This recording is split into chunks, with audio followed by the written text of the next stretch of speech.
So it's Friday.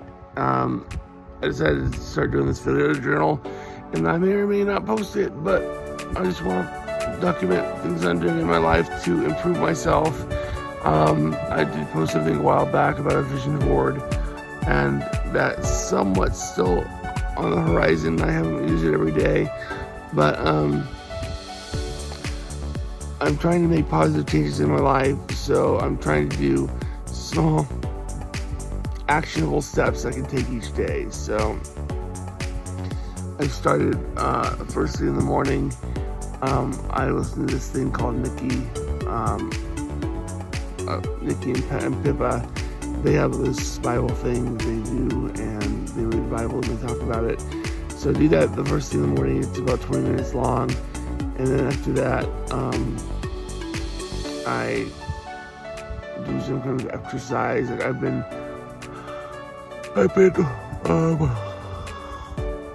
walking for like a mile or so every morning for a couple days, and I just really want to get into a routine so that I can, know what to expect in my life, because I'm tired of living, never knowing what I'm going to do next or what my emotions are going to tell me. So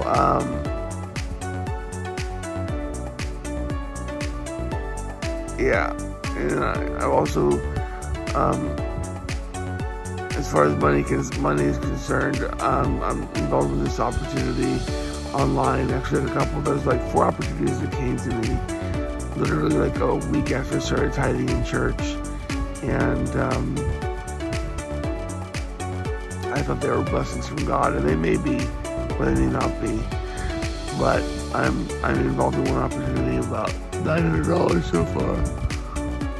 It's called Booking, and they have you give hotels 5-star ratings, and apparently they pay you per click, which seems a little crazy, but in order to do the clicks, you have to deposit money first in the account, and then your account gets used.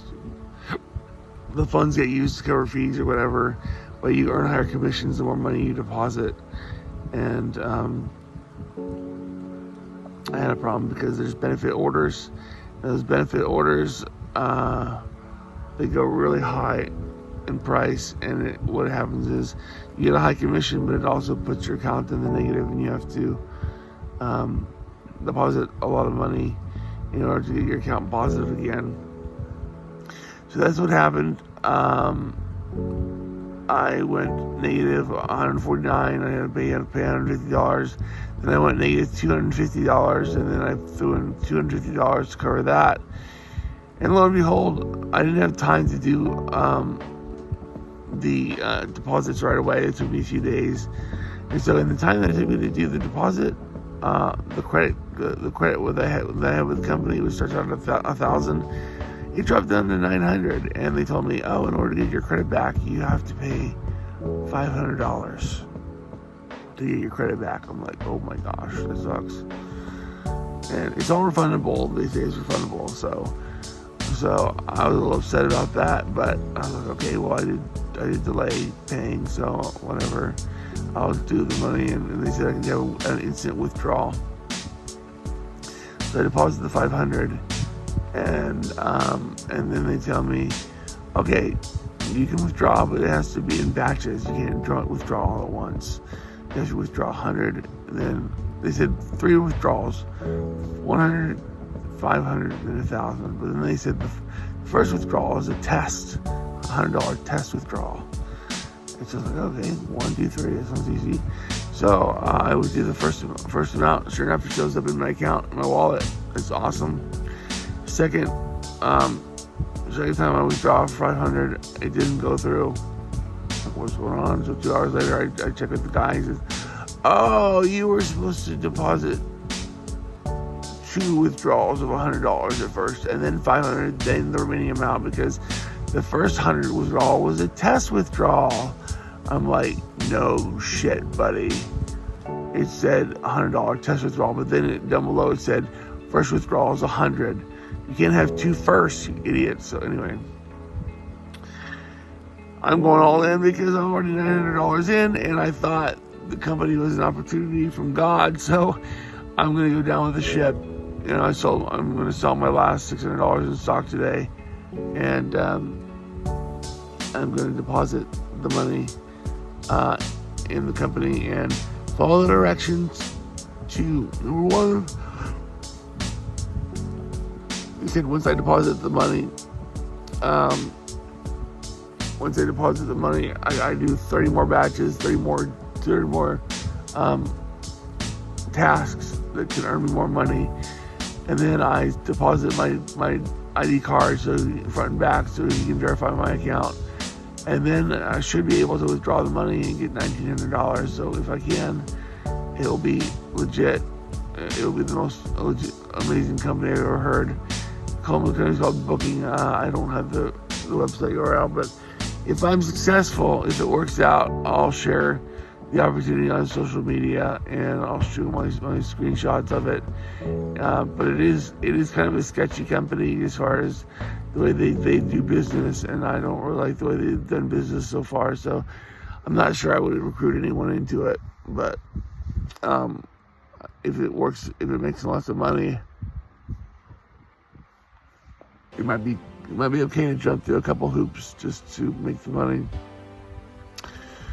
So anyway, I have a lot of people that keep praying for me for financial breakthroughs, and I just started tithing at church. So I'm like, oh, you know, this opportunity must be from God and everything, but it might be a test. I don't know if it's a test or if it's a blessing. It was hard to know. Like, how do you know? Like your circumstances, how do you know when God's acting and when He isn't? Like, how do you know when your circumstances are really positive? You're like, oh, this could be great. This could be God. And you know, you listen to, you know, Solomon says there's a wisdom in counsel, wisdom in a multitude of counsel. But sometimes I've got many people that say, oh, don't worry about the poor. Focus on yourself. And like, here they are. They're starving and they're dying. And like, I mean, what am I supposed to do? Like, I want to help. I want to help them, but it seems like the odds are against me. I've been helping this one orphanage in Uganda, and the guy, Kimbadi, is 19. He's the oldest kid in the orphanage, and Naku Harriet was the one that was taking care of the orphanage. The two of them were doing most of the work to take care of the kids and make sure they had food and education and stuff. And I just get word from Kimbadi not too long ago that he had to take out a big loan because I think they were kicked out of the orphanage for some reason, and he had to pay a bunch of money to get back in, and now they have like a huge amount of debts, and he had to flee Buzenbala because they were coming after him and they were going to throw him in jail unless he paid the debt. And Naku was, I guess, so overwhelmed by what she had to do with the company that she ended up taking her own life, and she took some poison, and she was pronounced dead at the hospital not too long after. And so that hit me like a ton of bricks. So I'm like, I was angry at God, and I was like asking myself these questions. So like, you know, I couldn't help her. You know, I was physically unable to help her. I didn't have the money. So where's God in all this? Why didn't God send someone else to help her? Are we the body of Christ? If we are the body of Christ, if I am the body of Christ, if I am the hands and feet of Christ to these people, and I am incapable of helping them financially, and they die or they whatever because they starve or whatever, is it like, did I fail or did God fail? Like, it puts an overwhelming responsibility on me to feel like I'm the body of Christ and that I represent Christ in this world. And if I fail at reaching people and I can't find other people to help, then they just, you know, they starve or they give up hope. So that's a hard thing to deal with. Like, I want to see God in the circumstances. I want to be able to see things happening and be like, okay, that's from God. I can trust this. So I think that's the reason why I want to trust this business opportunity so much, because if it's legit, people in the chat room were saying things like, you know, I'm making I've been with this company for about a year now. I'm making like $20,000 a month, and so of course it's possible that they could all be plants, but that's a lot of effort for $1,500 is what they would eventually get from me. But yeah, there could be 12 people sitting in some computer room in China or India or somewhere that are just sitting there making up stories, trying to convince new investors to put money into the company. And all I know is that if this does turn out to be a scam, but I basically have made sure with the support team, they've guaranteed me several different times that this time it would be different, that if I deposit the money, there won't be any more procedures to follow or routines, and if I do it wrong, there could be more fees. They just said simply, you deposit the money, you show the ID card, you do the tasks, and there won't be any more. They said there won't be any more benefit orders because those can cost money and can make your account in the negative. Not to mention I'll have about $1,900 in my account once I deposit the $666, which does mean that the commissions will be very high. So I'll probably be getting between $5 and $10 per click, and so for 90 clicks, that's going to be a lot of money if it is legit. And but they assured me they would talk to the merchant and that I could withdraw the whole thing in one go. I wouldn't have to worry about doing it piecemeal, doing it in batches, and then risk not doing it in the right order, and then they charge me even more money. So yeah, everything is kind of riding on this business opportunity right now, and I'm either going to be the zero or the hero at the end of it, because I've got this person Teddy that I've been talking to, and we're kind of like, I don't know, we're kind of seeing each other, even though we're not right. I've never had a video chat with her, face to face. She's in an industry which you can probably take a wild guess requires her to charge people for her time. So she wants me to rescue her. She's $1,500 in debt to her managers, and she wants me to rescue her. And she said she'll be on mine. So that's one thing that's going on. I've known this girl for about a year, and I think she's legit, but you never know, and I won't know for sure until I actually do a video chat with her, which I haven't done yet. But I have gotten audio from her a couple times, which she sounded like she was pretty attractive woman. She sent her photos. She's very pretty, but who can know until you actually talk to her on the phone? And furthermore, even if she is who she says she is, she could just be using me. But I said, if I get the money, I'll come to Chicago. I'll take you from your handlers, and if this opportunity works out, we can build a life together. So, I have to move on from Stephanie. I just have to give up the hope of ever repairing my marriage with her. She divorced me and got a restraining order against me, and I have to just let it go. So that's what I'm going to do. I really hope that she does well in her life. I hope she finds someone or finds peace and contentment in whatever the way that takes. But as far back to the orphanage with Kiambadi, it's one guy now, 19-year-old kid, has to take care of 30 orphans by himself, and so I'm trying to get him to do a video of some music that I created by AI, just depicting their situation in the orphanage, and I wanted him to do a music video of it with the kids dancing and him dancing, and use CapCut or some other video editor to create a cool video, and then I can post it on the GoFundMe, and I can also post it here on YouTube, and anyone that is moved by it and wants to participate, wants to help them with their financial needs, can do so. What else? Yeah, I just want to get right with God, I think that's the only way for me to move forward. Like, it's been good, at least having a schedule for the last 5 days, listening to Nikki and Pippa talk about the Bible and read the Bible in the morning. It's like the first thing I do in the morning, and I feel like, although I'm still not fully convicted about Christianity again, because I've kind of wandered from the faith a bit, but I feel it's good to have some regularity and some consistency when it comes to immersing myself in the Bible, because I do believe that it kind of depends on what day it is and what information I'm looking at on social media. I'm seeing a lot of atheists talking about their deconversion stories and how they're moving away from Christianity and how it's all wishful thinking and whatnot. But I don't know. I mean, there's aspects of the Bible that'll probably always confuse me and I won't understand. But